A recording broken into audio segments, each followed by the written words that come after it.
Okay, for today's video guys, kay nanguan ko baka nang namubo ko og bulak dito sa kong bulakan unya.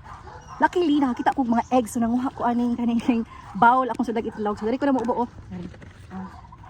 Namubo ko og mga kabulakan. Diri. Pugaw kay na akong sawa. And then, dito sa boy. Okay, dara. So dara ako nakita ng mga itlog. Oh, di ba? Daghan kay itlog diri.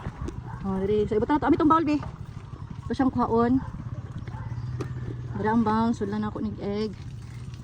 Check sa nato kung good. 2 3 4 5 6 7. So gusto nyo ma-check kung good ba ang itlog. So kailangan mo yun na siya i-shake. Kung mura na siya uyog-uyog, din na siya pwede. 8 9. Okay, binlan na to siya isa guys para mabalik pa to diri ang kuan manok. Binlan na ko siya isa. Sige, kuha na ko ang 9 kabuok. Actually 10 siya kabuok. So, yay! I got a blessing! So, namubo lang kong bulak. Wala ko kapahuman ng pamubo. Mabangubo pa ko. Tipuso na ko rin kasi madaot din. Ina madumduman. Sa asa dyan yung itlog yung mga manukan ba? Daghan pa siguro ni dinhi ah. Okay na namin panoodaan every morning kasi favorite namin ng egg. Kita sa bulak.